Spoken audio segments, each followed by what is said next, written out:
Bismillahirrahmanirrahim. Assalamualaikum warahmatullahi wabarakatuh. Alhamdulillah wassalatu wassalamu ala Rasulillah wa ala alihi wa sahbihi wa mawalah. Qala Allah tabaraka wa ta'ala fi kitabihil karim. A'udzu billahi minasy syaithanir rajim. Ya ayyuhalladzina amanu taqullaha, wahai orang-orang yang beriman, bertakwalah kepada Allah Subhanahu wa taala. Wal tanzur nafsum ma qaddamat lighad, dan hendaklah setiap orang di antara kalian memperhatikan apa yang telah dia perbuat untuk hari esok. Wattaqullah, sekali lagi bertakwalah kepada Allah Subhanahu wa taala. Innallaha khabirum bima ta'lamun, sesungguhnya Allah mengetahui apa yang kalian kerjakan. Bapak-bapak, orang tua kami yang kami muliakan, para hadirin yang dirahmati oleh Allah Subhanahu wa taala. Kembali ucapan syukur alhamdulillah. Ucapan alhamdulillah adalah ucapan syukur yang harus ada selalu di lisan kita dalam segala kondisi. Mau dia kondisi baik ataupun buruk. Hanya saja biasanya kalau kondisi buruk dengan ucapan alhamdulillah ala kulli hal.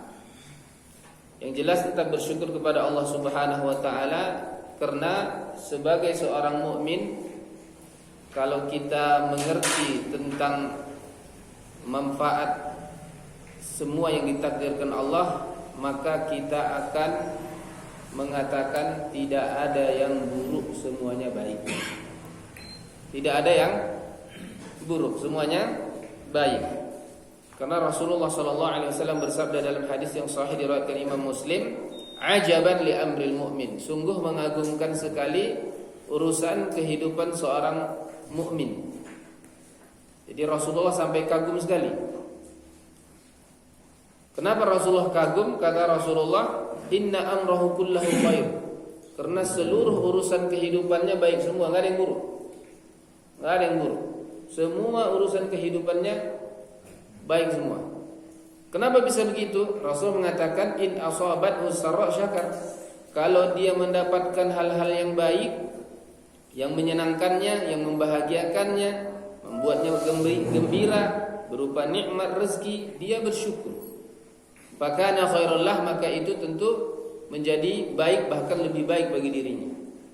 Wa in asabathu dharra, kalau dia ditimpa musibah yang membahayakan, penyakit, jatuh, ya, dan seterusnya, tidak punya anak, atau anaknya ada cuma laki-laki atau cuma perempuan, kemudian kalau dia sudah kakek-kakek belum punya cucu dan seterusnya, ya, meninggal saudara-saudari.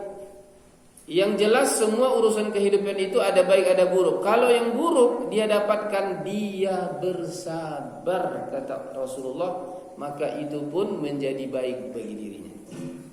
Walaysa dzaka li ahadin illa lil mu'min. Masyaallah. Kata Rasulullah, dan itu tidak dimiliki kecuali orang mukmin. Orang mukmin, kata Rasulullah. Jadi baik buruknya dalam kehidupannya semuanya baik, tapi dengan syarat kalau baik disyukuri, kalau buruk ya sabar. Harus sabar. Ya, sabar ini agak memang berat. Nah, jadi semua kita harus bersyukur kepada Allah Subhanahu wa taala, tetap mengucapkan alhamdulillah.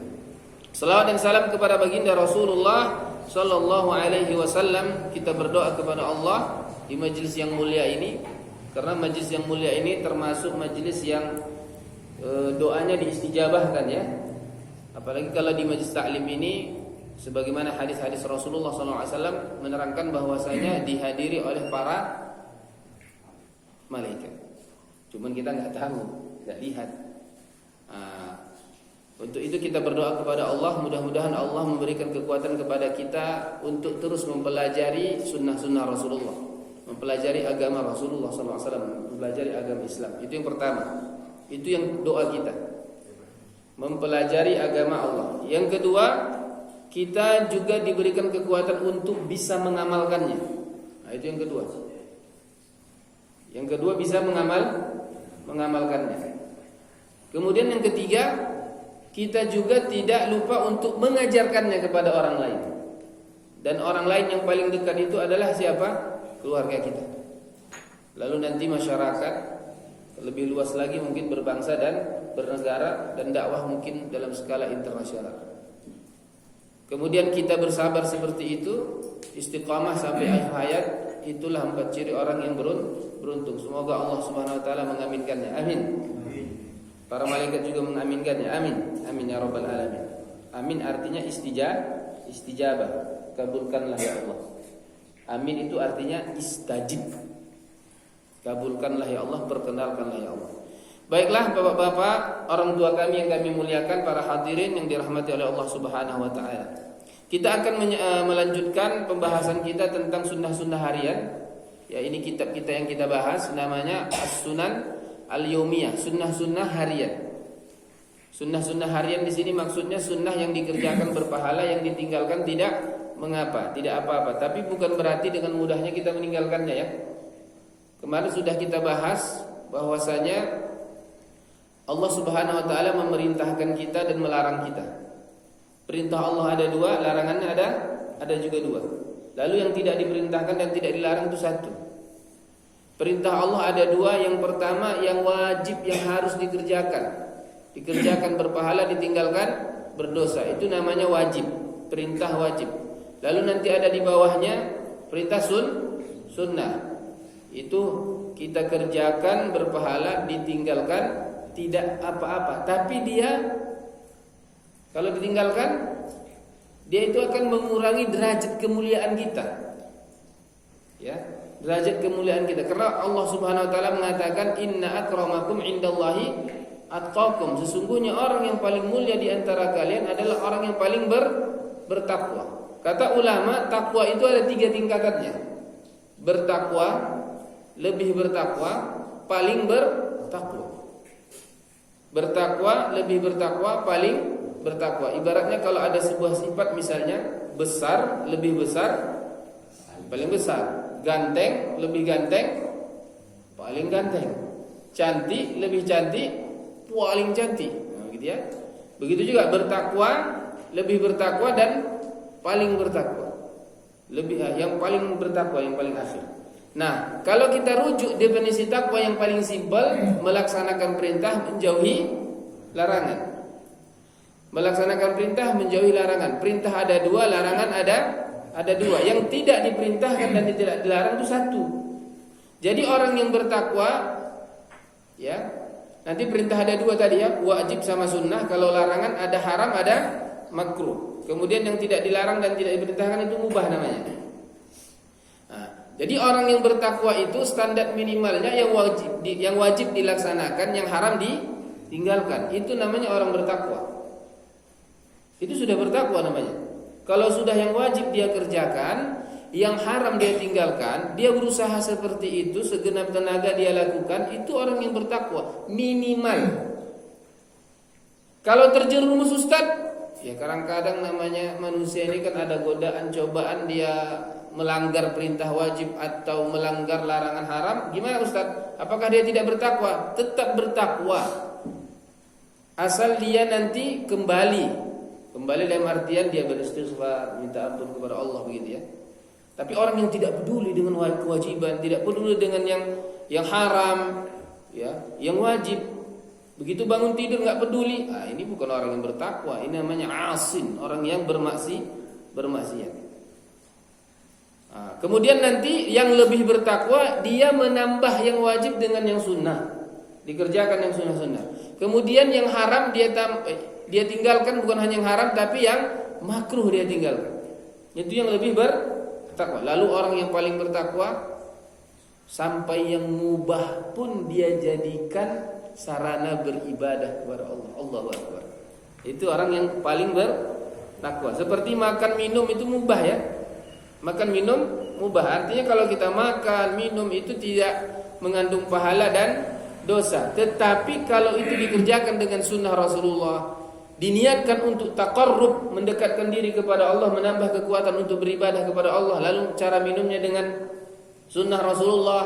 Lalu nanti setelah minum, sebelum minum baca bismillah, setelah minum juga baca doanya, maka itu menjadi nilai pahala. Begitu. Nah, hari ini kita lanjutkan sunnah-sunnah seperti itu. Maksudnya sunnah dalam artian kalau dikerjakan berpahala, ditinggalkan tidak apa-apa. Tapi bukan berarti dengan mudahnya kita meninggalkannya, ya. Akan masih sunnah, Ustaz. Nah, enggak begitu. Tetap kita mengerjakannya, ya, berbarengan dengan kewajiban yang kita laksanakan. Oke. Di permulaan kitab ini pernah kita bahas tentang sunnah-sunnah bangun tidur. Dan itu ada 7, ya. Ada 7 sunnah-sunnah bangun tidur. Nanti juga hari ini kita bahas, ini murojaah saja nanti yang bangun tidur. Hari ini kita akan membahas sunnah-sunnah bangun tidur. Ada 7 juga dalam kitab ini, ya. Dalam kitab ini diterangkan bangun tidur ada 7 sunnahnya, ya. Kemudian nanti mau tidur juga ada 7 sunnahnya. Nah, itu bisa kita kerjakan. Dan ketika kita membahas tentang tidur dan bangun tidur, itu mengingatkan kita tentang kehidupan dan kematian. Nah, di sini saya mau tegaskan kepada Bapak, saudara-saudara yang dimuliakan Allah. Ingat Pak, hidup kita ini untuk mati. Kita ini hidup untuk mati. Dan kita ini mati untuk hidup. Kehidupan ini diawali dengan, dunia ini diawali dengan kehidupan dan diakhiri dengan kematian. Dan akhirat itu memang dimulai dengan kematian, tapi dia itu diakhiri dengan kehidupan. Kehidupan yang berbeda tapi kematian yang sama, tapi kehidupan yang berbeda. Untuk itu selalulah ingat dalam diri kita, aku ini hidup untuk mati, dan aku nanti mati untuk hidup kembali. Maksudnya aku hidup di dunia ini beramal, bersiap-siap untuk menghadapi kematian. Setelah itu nanti kematian itu ada kehidupan kembali, dan disitulah kehidupan yang menentukan antara masuk surga atau masuk neraka. Nah, jadi kita persiapkan untuk itu. Maka tatkala kita nanti tidur dan bangun tidur, biasakan itu untuk mengingat Allah. Kenapa? Karena kalau seandainya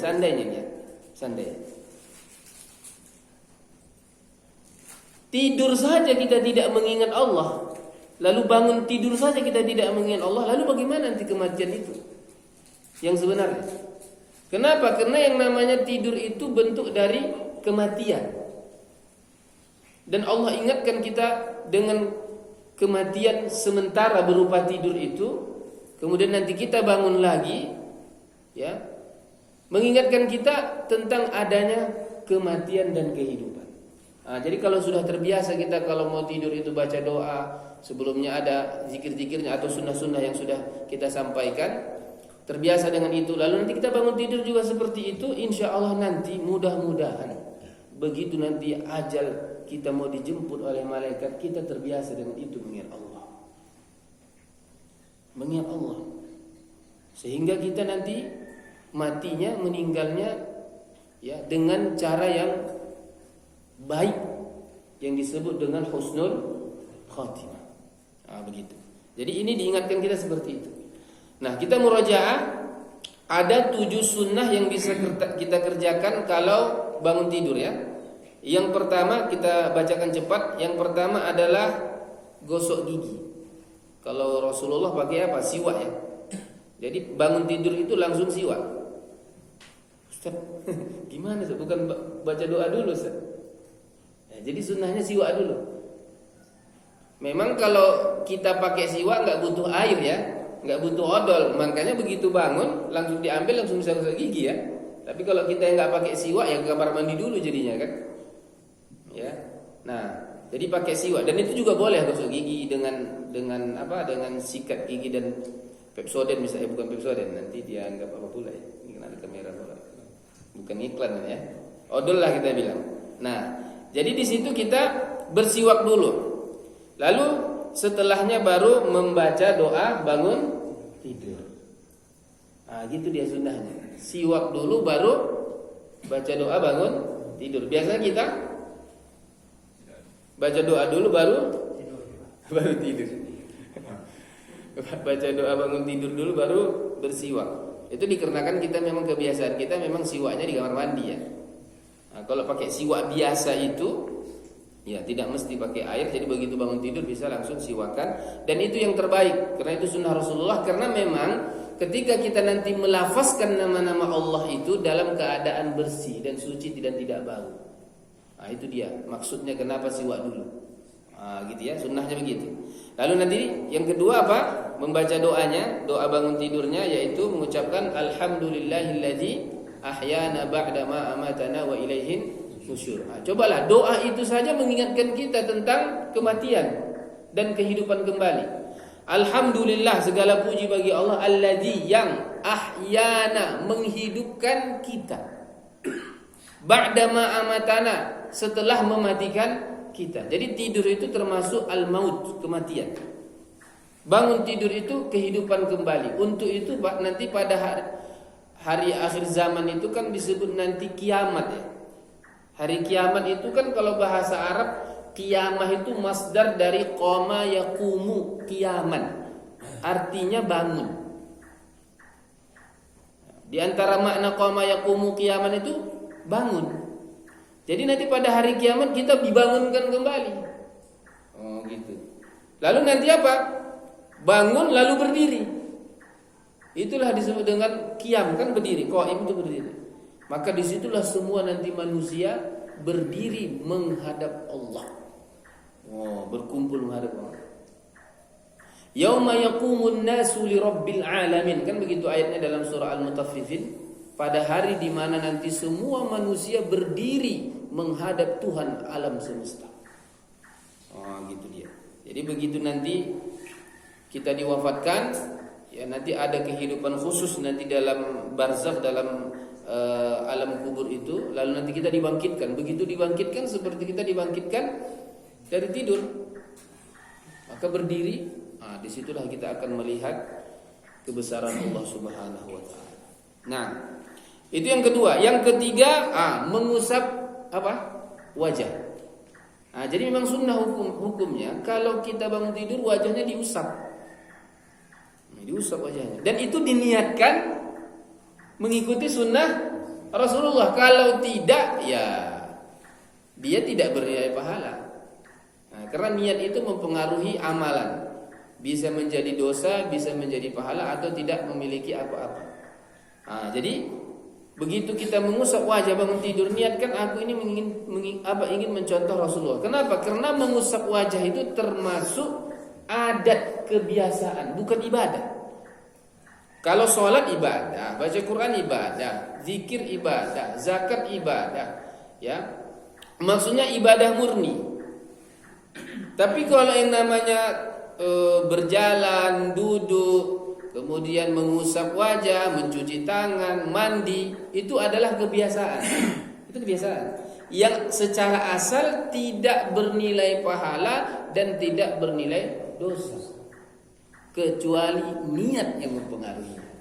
Itu dia. Untuk itu pasang niat. Kalau kita berbuat apapun pasang niat supaya bernilai pahala. Jadi begitu mengusapnya niatnya mengikuti Rasulullah. Karena Rasulullah yang mengajarkan kita untuk mengusap wajah bangun dari tidur. Karena kalaupun kita tidak pelajari sunnah ini, biasanya kalau kita bangun tidur itu bisa mengusap wajah, Pak ya. Jangankan kita muslim, yang non muslim saja dia tahu kalau bangun tidur, apalagi kalau ada ces-cesnya ya kan. Ada peta-petanya di wajahnya kan. Apalagi kalau dia punya cermin, tengoknya gitu kan, rupanya berlipat-lipat wajahnya kan.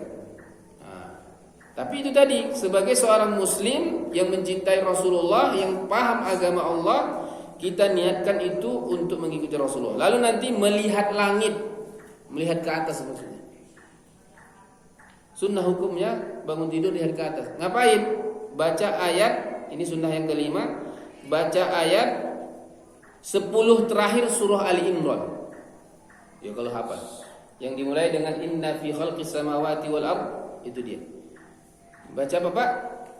Surah Ali Imran ayat terakhir. Itu 10 ayat terakhir. Itu dari ayat 190. Surah Ali Imran 190 sampai 200. Karena ayat terakhir kan 200. Itu dibaca dan itu luar biasa ayatnya. Ya, makna juga luar biasa. Kalau kita baca, kita memahaminya luar biasa itu ayat itu. Mengingatkan kita tentang kematian di situ. Ya, tentang dosa-dosa kita dan meminta ampunan kepada Allah Subhanahu wa taala.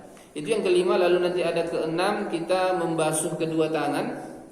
Lalu yang ketujuh nanti kita berkumur-kumur dan memasukkan air ke dalam hidung. Namanya istinsyak dan istinzar. Ini murojaah saja. Karena mungkin ada yang baru datang belum mendengarnya kemarin Pak ya. Makanya kita murojaah ini. Ada 7 Pak ya tadi ya. Kita sebutkan. Yang pertama bersiwak. Yang kedua membaca doa bangun tidur. Yang ketiga mengusap wajah. Yang keempat melihat ke langit. Yang kelima membaca ayat 10 terakhir surah Ali Imran. Yang keenam membasuh kedua tangan kita.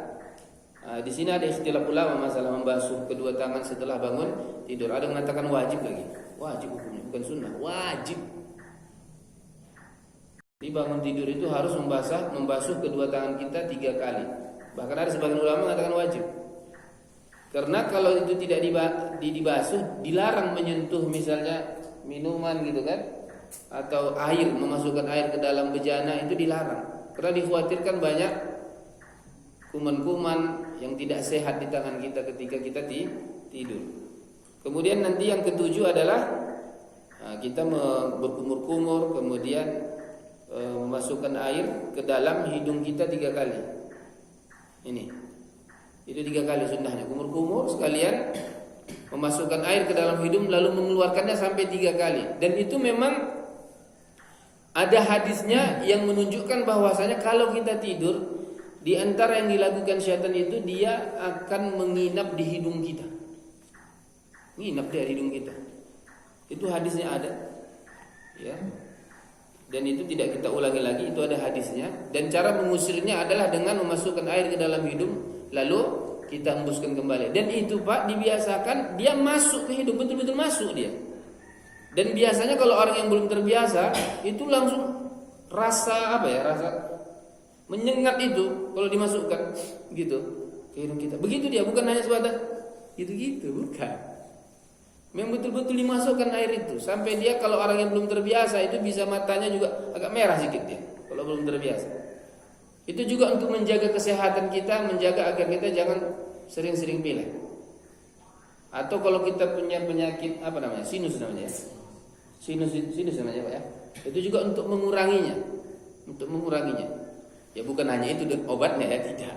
Kalau sudah parah dia sinusnya ya harus dikeluarkan darahnya kan dalam bentuk berbekam, kemudian menjaga kesehatan, menjaga waktu tidur, jangan minum es dan seterusnya lah. Oke, kita lanjut ya dengan sunnah-sunnah mau tidur. Tadi bangun tidur, sekarang mau tidur. Kita bacakan dulu sunnahnya secara umum yang 7, lalu nanti kita bahas secara terperinci agar tergambar ya, agar tergambar, biar kita ingat apa saja sunnahnya. Oke, kita bacakan secara umum dulu satu persatu ya, secara umum, lalu kita bahas nanti secara terperinci. Yang pertama itu adalah kalau kita mau tidur itu sunnah hukumnya ighlaqul abwab indan naum, menutup pintu ketika mau tidur. Ya, menutup pintu ya. Dan menutup apa saja yang perlu ditutup, bukan hanya pintu rumah maksudnya. Pokoknya pintu yang berupa pintu yang bisa ditutup, seperti jendela yang ditutup. Kalau mau tidur malam, pintu ditutup, jendela ditutup. Lalu kalau ada makanan ditutup, ada minuman ditutup gitu maksudnya. Kalau punya kandang hewan ditutup. Itu ditutup. Itu sunnah hukumnya. Niatkan itu untuk mengikuti Rasulullah. Bukan hanya kebiasaan kita sehari-hari, formalitas hidup bukan ya, tapi niatkan itu ingin mencontoh Rasulullah SAW. Ya, jadi menutup yang bisa ditutup, menutup pintu rumah, jendela, makanan, minuman. Kalau kita punya hewan ada kandangnya, ditutup. Kemudian yang kedua, memadamkan api atau hal-hal yang dapat bisa membahayakan. Ya, itu dipadamkan. Kalau zaman dulu itu kan biasanya lampunya itu dari api langsung ya. Kalau kita sekarang kan ya api juga itu.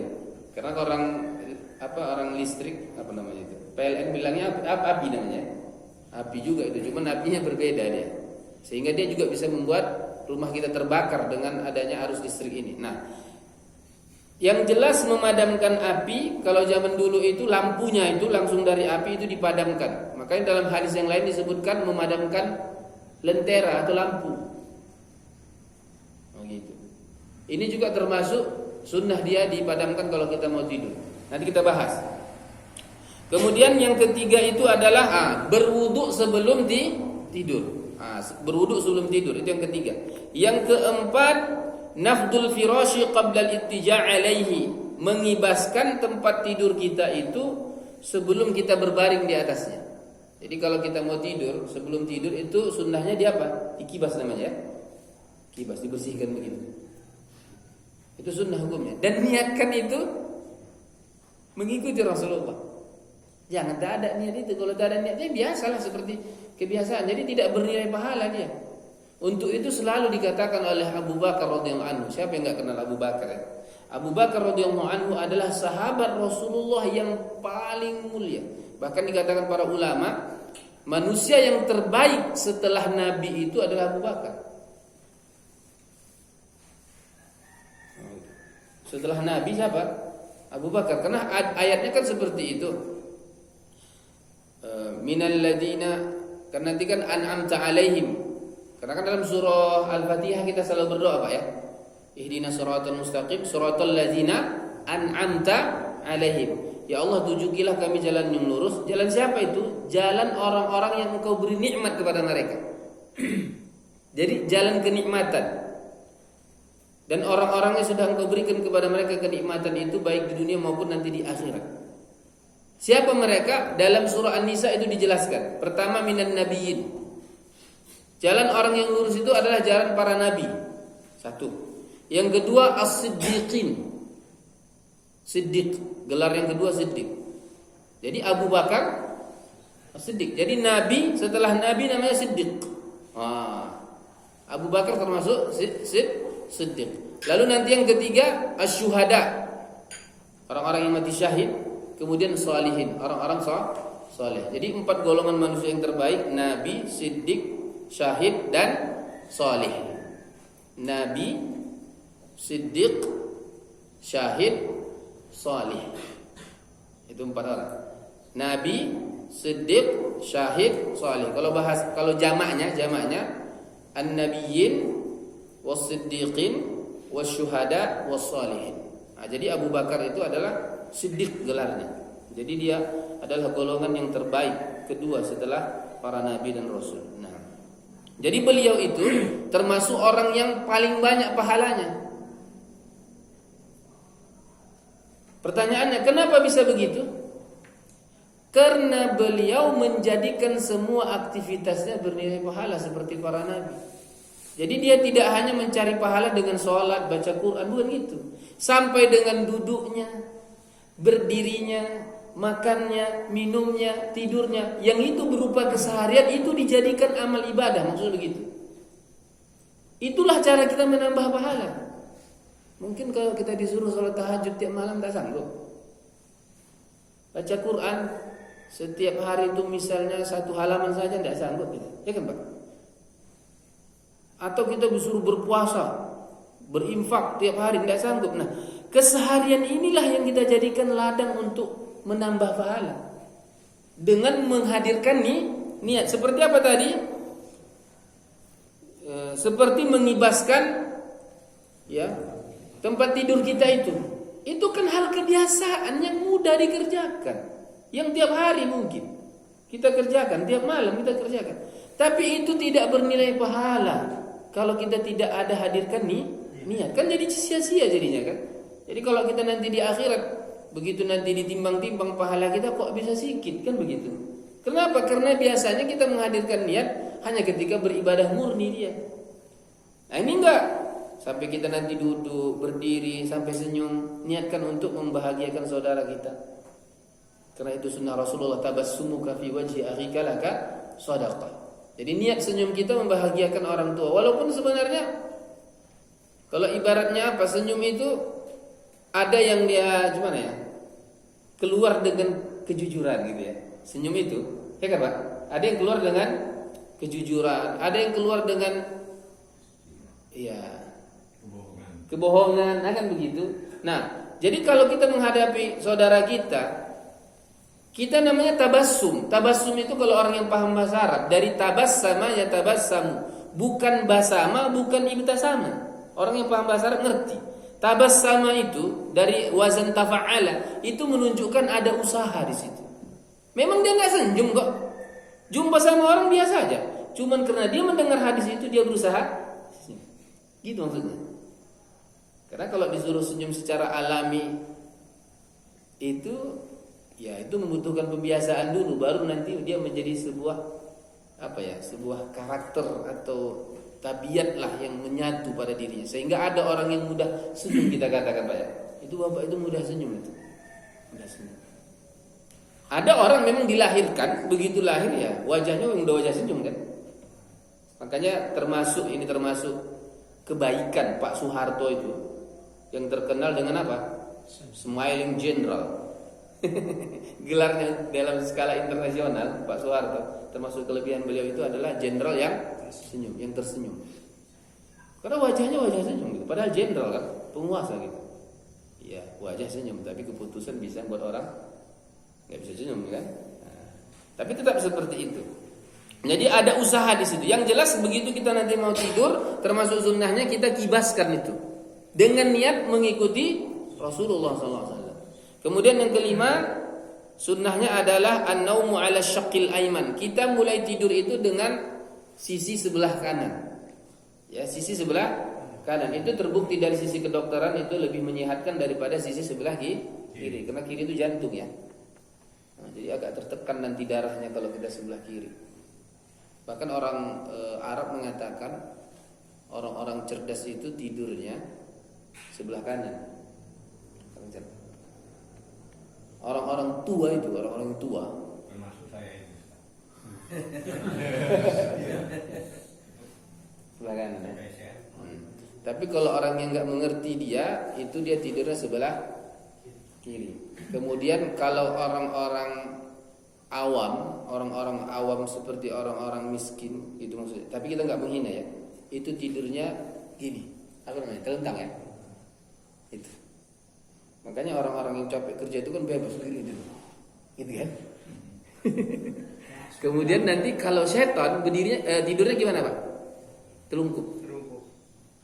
Nah, jadi kata ulama, jadi kalau orang-orang yang soleh itu tidurnya di sebelah kanan, kalau orang-orang yang jahil itu dia tidurnya sebelah kiri. Kalau orang-orang yang capek bekerja begitu, berusaha hidup tidurnya kelihatan apa namanya? Kalau setan tidurnya tengkurap. Nah, kita yang mana ini? Nah, kan gitu. Sebelah kanan badan kita kan, bukan sebelah kanan istri kan. Ini ada yang maksudnya sebelah kanan istri ya. Oke lah, kita lanjutkan. Kemudian yang keenam, wad'u yadihi al-yumna tahtal khaddil ayman, meletakkan tangan kanan di bawah pipi kiri, itu sunnahnya. Jadi kan setelah nanti sisi tubuh kita ini yang kanan kita tidurkan, ini tangan juga di bawah pipi kanan, tangan kanan di bawah pipi kanan, itu sunnah hukumnya. Kemudian yang terakhir itu adalah baru nanti membaca zikir-zikir tidur. Nah, ini banyak zikir-zikirnya. Ini banyak zikir-zikirnya, luar biasa banyaknya. Jadi ada 7 ya, saya baca dengan cepat. Yang pertama apa? Menutup pintu-pintu. Kemudian yang kedua, memadamkan api atau yang membahayakan. Yang ketiga, berwudu. Yang keempat, mengibaskan atau membersihkan tempat tidur. Kemudian yang kelima, tidur sebelah sisi kanan. Kemudian tangan kanan diletakkan di bawah pipi kanan, lalu nanti kita membaca zikir-zikir tidur, termasuk doa tidur di situ, dan itu banyak kali zikir. Ya, banyak kali. Oke, satu-satu. Kita sudahi sampai jam 6:30 pas ya. Baru nanti pertanyaan kan? Oke. Yang pertama tadi adalah menutup pintu-pintu yang bisa ditutup, seperti tadi pintu rumah, jendela, makanan yang terbuka ditutup, minuman yang terbuka ditutup, ya. Kemudian nanti kalau ada kita punya hewan ternak itu ditutup kandangnya. Kenapa harus ditutup? Karena kata Rasulullah mengatakan dalam hadis yang sahih, ada hadisnya, atfi'ul masabiha idza raqabtum wa ghalliqul abwaba wa awqul asqiyata wa khammirut ta'ama wasyarab. Padamkanlah lentera-lentera kalian, lampu-lampu kalian itu ketika kalian tidur, dan tutuplah pintu-pintu rumah kalian, jendela-jendela kalian, dan tutuplah tempat-tempat minum kalian, dan begitu juga tutuplah makanan-makanan kalian. Lalu Rasulullah menyebutkan wazkuru smallah alaihi, dan baca bismillah ketika menutupnya, dibaca bismillah. Kenapa? Fa inna syaitana la yaftahu baban mughlaqa. Karena sesungguhnya syaitan tidak mampu menutup pintu, membuka pintu yang tertutup. Begitu, supaya syaitan tidak masuk ke dalam rumah kita. Itu dia hadisnya. Kemudian nanti yang kedua sunnah yang kedua adalah memadamkan api sebelum tidur. Ini ada kisahnya. Jadi pada waktu Rasulullah sudah berada di Madinah, kan Rasulullah kan dari kehidupannya kan dari Makkah ke Madinah, ya. Itulah disebut dengan fase Makkah dan fase Madinah.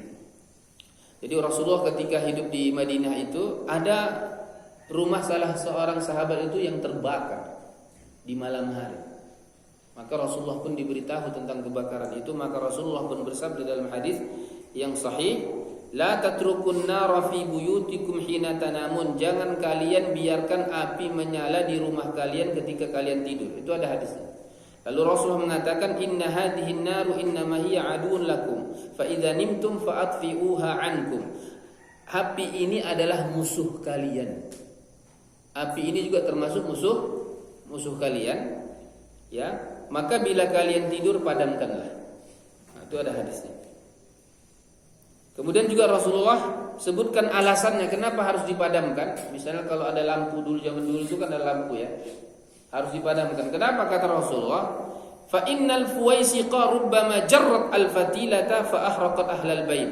Karena bisa jadi nanti tikus itu, ada tikus-tikus atau hewan-hewan yang mengganggu itu bisa saja menyenggolnya lalu tertumpah, itulah yang mengakibatkan kebakaran. Karena memang tikus itu dia biasanya beraktivitas lebih, dia itu kapan? Malam hari. Pokoknya binatang-binatang yang mengganggu itu mainnya malam aja dia. Nah, kan? Kalau siang dia tidur dia. Nah, jadi itu dihindari. Jadi al-fuwaisiqah namanya. Ada beberapa hewan itu yang kita disunahkan untuk membunuhnya. Di antaranya tikus, ya. Tikus itu disunahkan untuk dibunuh. Karena itu bisa mengakibatkan kebakaran, ya, bisa konslet kan gitu kan. Kalau ada wire-wire di rumah gitu, wire dimakan, ya kan. Sabun pun dimakan, semua dimakan. Ya, luar biasa nih. Itu yang kedua tadi. Yang ketiga adalah berwudu. Berwudu sebelum tidur. Memang ini jelas termasuk wasiat Rasulullah SAW kepada beberapa sahabat. Jadi kalau kita tidur biasakan ya wudu, walaupun nanti setelahnya batal lagi gitu, ya. Kalau bagi suami istri paham itu maksud kita kan. Ya, walaupun batal lagi, kalau memang nanti wudu lagi. Kalau tidak ya tak apa-apa dengan seperti itu, biasakan berwudu sebelum tidur. Apalagi kalau kita orang tua ini kan ada masa-masanya yang dia mudah cepat buang air kecil, Pak, ya. Itu memang seperti itu. Apalagi bangun tidurnya juga begitu. Bahkan ketika tidur pun bangun-bangun juga untuk itu. Itulah namanya ya cobaan hidup yang harus disabar. Ya, sabar maksudnya. Iya, maksudnya itu. Sabar. Maksud saya itu. Iya, sabar. Makanya ada beberapa bapak-bapak yang cerita ke kita itu, dia kalau begitu azan baru bangun, itu bisa tak ke masjid dia bilang. Karena persiapannya butuh waktu panjang dia bilang. Karena dia bangun tidur, nanti harus ini, harus itu, kemudian nanti harus buang hajat.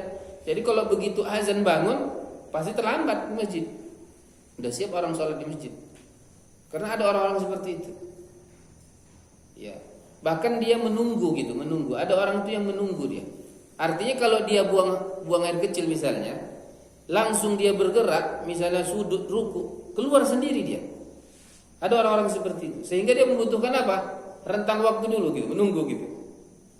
Baru nanti dia nggak apa lagi gitu. Yang seperti itu. Nah, gitu. Kalau dia penyakit yang dia tidak bisa ditahan, itu namanya kalau bahasa Arabnya sulusul baul namanya. Itu dalam fikih dibahas itu dan itu dimaafkan. Orang-orang tua yang tidak bisa lagi mengontrol dirinya keluar aja begitu ya, itu bisa itu dimaafkan. Ada apa sebab khususnya. Jadi kalau dia sholat ya di awalnya saja disucikan, nanti pas sholat keluar itu dimaafkan. Karena dia tidak bisa menahannya lagi kan. Itulah Maha Pemurah Allah. Ya, karena kan kalau dari sisi hukumnya itu kan najis ya. Najis, tetapi itu dimaafkan namanya. Karena dia tidak bisa mengontrol dirinya lagi. Itu dimaafkan. Untuk itu dia disunnahkan juga nanti kalau sudah tua seperti itu boleh menjamak sholatnya karena sakit. Apalagi sekarang kan di rumah saya ada nenek saya ya, umurnya sudah 93 tahun. Jalan pun tidak bisa lagi. Nah, maka selalu saya suruh mak saya dari jamaah aja sholatnya. Karena dia tidak bisa mengontrol dirinya kan. Semua harus seperti bayi lah sudah, seperti bayi kembali. Nah itu. Oke. Kita cukupkan. Ya itu sunnah-sunnahnya tadi saya ulangi Pak ya. Kalau bangun tidur tadi ada 7. Kemudian kalau bangun tidur juga ada 7. Yang pertama kalau bangun tidur tadi menutup pintu-pintu, ya apapun yang bisa kita tutup, kemudian memadamkan api. Yang ketiga itu berwudu. Yang keempat itu adalah mengibaskan atau membersihkan tempat tidur. Yang kelima tidur di sisi kanan. Kemudian yang keenam tangan kanan kita letakkan di bawah pipi kanan, lalu kita membaca zikir mau tidur. Nah, yang terakhir tadi kita bahas adalah tentang wudu. Itu kita biasakan agar dalam keadaan suci bersih. Nah, itu kalau kita biasakan seperti itu, insya Allah nanti kita pun dipanggil Allah dalam bentuk kematian yang sebenarnya sudah terbiasa dalam keadaan suci. Ya, bersih gitu maksudnya. Makanya kalau orang-orang yang soleh itu Pak, yang soleh itu maksudnya orang yang berusaha menjaga ya perintah Allah Subhanahu wa taala lalu menjaga kesucian. Itu kalau pengalaman para ulama ya Pak, itu dia ibaratnya apa ya? Ada bukan bisikan namanya itu, bukan. Ada sebuah apa namanya itu? Firasat, kalau bahasa Arabnya firasat. Firasat dan dia merasa begini. Ini kayaknya aku sudah mau dipanggil gitu. Makanya ada sebagian ulama-ulama kita yang sudah siap dengan itu. Dengan adanya mimpi ya kan. Sehingga dia bersiap untuk itu. Jadi sudah dalam keadaan suci. Bahkan ada ulama kita itu yang dia sudah mandi duluan ya kan, berwudu, habis itu cabul Allah namanya. Itu orang-orang yang bersih. Terutama orang-orang yang tinggal di kampung pendalaman, yang dia betul-betul masih fitrah. Itulah disebut dengan ajus-ajus itu. Kalau dia memberikan nasihat kepada kita, betul-betul lah itu didengerin nasihat. Misalnya gini, kalau dia bilang, nak bagusnya kamu gak usah pergi lah. Misalnya begitu. Kalau dia ada ngomong seperti itu, ada rasa tak enak yang ada dalam hati, gak usah lah pergi. Yang seperti itu didengerin itu. Didengerin seperti itu. Orang-orang si Piomar itu biasa. Piomar pula ya. Iya, orang-orang yang pendalaman yang masih suci ya, masih suci, yang dia hidup dengan alami begitu ya. Kalau kita kan kalau di kota ini kan payah dia, mata kita juga gak payah kali sucinya. Keluar rumahnya udah banyak kali nggak apa yang ketek-keteknya apa kan nampak. Agak payah suci mata kita. Tapi kalau dia tinggal di kampung yang dia masih sunyi, lampu pun apa, luar biasa keadaannya, dan dia pun istilahnya menjaga itu semua gitu. Luar biasa itu. Makanya kalau